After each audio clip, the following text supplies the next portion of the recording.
तो नमस्कार दोस्तों, स्वागत है मगध ट्यूटोरियल्स में। उम्मीद करता हूं सब लोग स्वस्थ होंगे, व्यस्त होंगे, ज़बरदस्त होंगे। दोस्तों, आप लोग जानते हैं कि NIOS DLED की लड़ाई फाइनल फेज़ में है और जैसे ही ये लड़ाई अब फाइनल फेज़ में पहुंची है, फिर से तलवारें खिंच गई है। हम कह सकते हैं कि आरोप प्रत्यारोप का दौर शुरू हो चुका है। आप सोच के देखिए कि यदि एक शख्स ऐसा चाहता है कि हम भी प्रयास करें और हम कहें एक तरह से तो धर्म संकट में चाहता है, मेरा इशारा पप्पू सर की तरफ है। अगर वो चाहते हैं, इस बात को आप लोग जस्टिफाई कीजिएगा प्लीज़, अगर वो चाहते हैं कि SLP लेके आएँ, MLA के आएँ, ट्रांसफ़र पिटीशन के साथ भी जुड़े, तो वो क्या गलत चाहते हैं। मैं एक चीज़ आपसे ये पूछना चाहता हूँ कि क्या आप लोगों ने देखा होगा, मैंने अभी कहा कि धर्म संकट में। धर्म संकट क्यों? क्योंकि उनको विश्वास था कि कोलकाता हाई कोर्ट से केस जल्दी डिसमिस हो जाएगा और वो जल्दी SLP लेके आ जाएंगे। तमाम पिटिशनर्स उनके साथ जुड़े हुए हैं और उनका फंड जो कुछ है थोड़ा बहुत उनके पास बचा हुआ है। इस वजह से उनके पास धर्म संकट भी है और एक अपनी मजबूरी भी है। कहने वाले कहेंगे कि अपनी रोजी रोटी चला रहे हैं। रोजी रोटी कौन चलाता है दोस्तों? जिसके पास जॉब ना हो, जो ऑलरेडी सर्विस में है, नौकरी कर रहा है, उसको रोजी रोटी जैसे शब्द प्रयोग क्यों किया जा रहा है, ये मेरे समझ में नहीं आ रहा है। जो रोजी रोटी चला रहे हैं ये अच्छी तरह से सभी समझ रहे हैं। मुझे सिर्फ एक बात से बड़ा आश्चर्य हुआ कि कोई इतना गिर सकता है कि सोशल मीडिया प्लेटफॉर्म पे बैठ के और सीधे किसी को हम कहें कि अपशब्दों का प्रयोग करे। मैं वो शब्द बोल भी नहीं पा रहा हूँ, अपशब्दों का किसी के लिए प्रयोग करे, डायरेक्ट करे। अब आप लोग ये बताइएगा उस पे केस बनता है कि नहीं बनता है। एक चीज मैं आपको बताता हूं कि यदि जिस दिन माननीय सुप्रीम कोर्ट में पप्पू सर पहुंच जाते हैं, उस दिन एक बड़े वकील की गारंटी है। ये मैं हवा में नहीं कह रहा हूं, मेरी बातें होती रहती हैं और आप लोगों ने देखा होगा इससे पहले किसने मुकुल रोहतगी को उतारा था। तो यदि वो पहुंच जाते हैं, एक बड़ा वकील लेके, रेप्यूटेड वकील लेके पहुंच जाते हैं, तो केस में सहयोग होगा या फिर कोई दिक्कत होगी? सामने वालों को दिक्कत लग रही है। मुझे तो ऐसा लगता है कि उन्हीं को ऐसा लगता है कि कहीं उनकी रोजी रोटी न बंद हो जाए। इसी NIOS DLED केस के भरोसे, इसी फंडिंग के भरोसे उनकी जीविका चल रही है, कहीं वो न बंद हो जाए। जो बातें वो उलट के पप्पू सर के लिए कह रहे हैं, कहीं ऐसा तो नहीं कि उन्हीं की जीविका प्रभावित होने का खतरा बना हुआ है, इसलिए वो हड़बड़ाए हुए हैं। हड़बड़ाए तो इतने हुए हैं, फंडिंग नहीं हो पा रही है, तो उसमें किसी शख्स विशेष का नहीं दोष। लगे हाथ इन्होंने उत्तराखंड से बोहरा सर को भी लपेट लिया,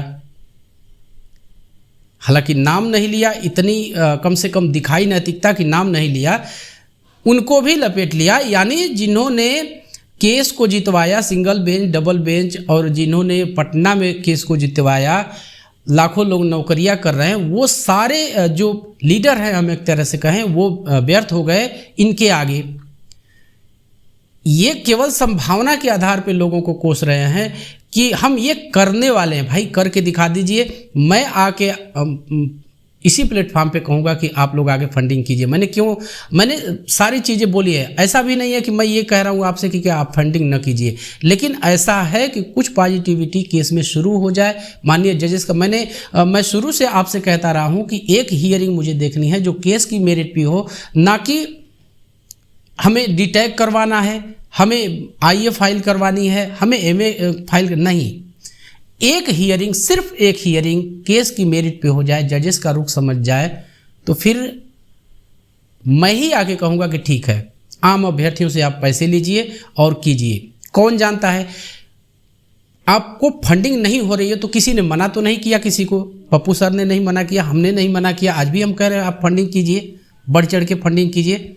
लेकिन फिर भी यदि आपको फंडिंग नहीं लोग कर रहे हैं, तो फिर आप दूसरे को दोष देने के बजाय अपने गिरेबान में झांक के देखिए। जहां तक मैंने देखा है कि आपका जो स्टेटमेंट जारी हुआ वो ऐसा लगा कि भागते भूत की तरह है। चैनल पे स्ट्राइक आने लगा और मतलब उसको क्या ही हम कहें। तो क्या पता कि आप 10-20 लाख रुपए, 50 लाख रुपए इकट्ठे कर लिए हो, फिर से मांग रहे हो फंडिंग।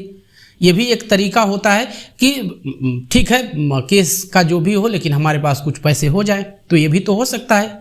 हमको तो हाल फिलहाल नहीं देखने के लिए कुछ चीज़ें मिली, हमको छोड़िए, हमको नहीं चाहिए, हमको स्टेटमेंट चाहिए ही नहीं। और नहीं मैं ये कह रहा हूँ कि संबंधित व्यक्ति मेरे चैनल पे आके स्टेटमेंट अपना दे। अभ्यर्थियों को स्टेटमेंट चाहिए, ताकि क्रिस्टल क्लियर चाहिए, डिटेल्ड चाहिए, ताकि वो देख सके और उनको लगे कि सचमुच अकाउंट में पैसा नहीं है। तो आपका स्टेटमेंट भागते भूत की तरह था। अब जब आपको फंडिंग नहीं होगी तो आप पप्पू सर को दोष देंगे, आप बोहरा सर को दोष देंगे। ये चीज़ें कह के आप अपनी जिम्मेदारियों से भाग नहीं सकते। पारदर्शिता कहने से नहीं होती है, पारदर्शिता लाने से होती है, दिखाने से होती है। वो दिखाइए, फिर आपको अंतर खुद समझ में आएगा। मैं दोस्तों मैंने पप्पू सर से कहा था, कल का कोई लाइव था और वो मैंने भी थोड़ा सा देखा है, और उसमें जो चीज़ें आई हैं उसको देखते हुए मैंने खुद पप्पू सर से कहा था कि सर आप आइए, ये बातें जो कही जा रही हैं डायरेक्ट, ये अच्छी बातें नहीं होती है। लेकिन उन्होंने कहा कि कहने दीजिए सर, कोई दिक्कत नहीं है। अगर हम भी उतना ही गिर जाए तो फिर हमारे उनमें क्या फ़र्क होता है?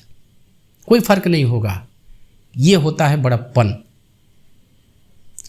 अभी समझ में नहीं आएगा, बहुत से हमारे भाइयों को भी अभी समझ में नहीं आएगा। समझ में तब आएगा जब वो एक तरह से कह दे कि लूट चुके होंगे, इसके बाद समझ में आएगा। बोहरा सर का प्रयास ये था कि कम से कम एक गजट नोटिफिकेशन पब्लिश करवा लिया जाए, इसके बाद कोर्ट का रुख किया जाए, लेकिन कोई सपोर्ट ही नहीं किया उनको। वो थक हार, उन्होंने केस भी किया दिल्ली के अंदर, लेकिन वो चुपचाप बैठ गए कि ठीक है भाई, निकले हैं ना कोई नया एविडेंस, ना कोई अलग से कोई पार्टी ही उसमें शामिल है कि चलिए ठीक है MHRD और NCT। एक बात मैं आपको, NCT का नाम आ गया है तो मैं आपको बता देता हूँ, यदि अप्रोच करना है दोस्तों, मैं जानता हूँ बहुत सारे लोग ऐसे लोग यहाँ पे देख रहे हैं जो पहुँच रखते हैं, जो पकड़ रखते हैं, तो आप NCT को अप्रोच कीजिए। आपके वकील के बहस से कुछ नहीं होगा। मैं फिर से कहता हूं कि आपके वकील के बहस से कुछ नहीं होगा। NCT जो क्लैरिफिकेशन, क्योंकि रूल और रेगुलेशन NCT बनाती है, फाइनली उसी का सबमिशन मायने रखेगा। यदि NCT और MHRD हमारे पक्ष में आ जाती है, निसंदेह हम रिव्यू में ही जीत जाएंगे। लेकिन अभी जो हमारे समझ में आया है, अभी जो चीज़ें, मैं आपको ऐसा लगता होगा कि मगर सर बस बैठ जाते हैं और जो आता है फक से बोल देते हैं। अभी लोग को पता ही नहीं है कि NCT MHRD का क्या रुख है। क्या आपने कभी, घर में मोबाइल से बात करने से नहीं होता है, आंखों में आंखें डाल के जब आप बात करेंगे वहां पे जाके उनका रुख पता चलेगा। सही नहीं है तो उन पर प्रेशर क्रिएट करवाइए, इसके बाद वो आपके पक्ष में आके बातें कहेंगे और सबमिशन। अगर NCT MHRD ने फिर से कह दिया कि नहीं, वन टाइम विंडो था, 18 मंथ्स का था, फिर आप क्या करेंगे? अब फिर से वही चीज़ें आरोप प्रत्यारोप वाली करेंगे कि हाँ नहीं, इनकी गलतियों से ये हो गया, उनकी गलतियों से ये हो गया। खैर, हम चाहते हैं, हमें ऐसा लगा, हमें भी ऐसा लगा है कि केस में कुछ पॉजिटिविटी आ रही है, लेकिन उतनी पॉजिटिविटी अभी नहीं हो पाई है जितनी ज़रूरी है। इसलिए ज़रूरत इस बात की है कि NCT MHRD को विश्वास में लिया जाए। करने वाले रोज़ फ़ोन करते हैं और इसी के आधार पे उनका ऐसा लगता है कि हाँ ठीक है, हमारा सारा काम इतिश्री हो गया। फिर भी मैं ईश्वर से प्रार्थना करूँगा कि वही काफ़ी हो जाए। लेकिन यहाँ पे दोस्तों आप लोग एक चीज़ को बिल्कुल गांठ में बांध लीजिए कि जिस दिन माननीय सुप्रीम कोर्ट में पप्पू सर उतर गए, उस दिन एक बड़ा टॉप मोस्ट सीनियर वकील आप लोगों के लिए मिलेगा, और ये काम जल्दी ही वो करने वाले हैं। मैं आपको किसी भ्रम में नहीं रखना चाहता। कुछ चीज़ें हैं जो बस अपने बिल्कुल फाइनल फेज में है, और वो जैसे ही होंगी पप्पू सर आपको माने सुप्रीम कोर्ट में दिखाई देंगे। हाँ, एक बात मैं आपको दोहरा देता हूँ कि मैंने आपको बार बार कहा था कि इस महाभारत का एक कृष्ण भी है जो सारे महाभारत के परिणाम को पलट सकता है, मैनिपुलेट कर सकता है, प्रभावित कर सकता है। वो नाम मैं आपको बहुत जल्दी रिवील करूँगा, और ईश्वर न करे कि वो न बताए, लेकिन अगर होता है तो आप वो भी देखेंगे और मैं ही आपको इसी चैनल पे बैठ के दिखाऊंगा। तो बस दोस्तों, यही था आज की इस वीडियो में। उम्मीद करते हैं कि आपको वीडियो पसंद आई होगी, और चलते चलते वही रिक्वेस्ट दोस्तों, कृपया इस चैनल को लाइक, शेयर और सब्सक्राइब जरूर कीजिए दोस्तों। जब आप ऐसा करते हैं तो हमें को मोटिवेशन ज़रूर मिलता है। मिलते हैं अगली वीडियो में, तब तक के लिए नमस्कार।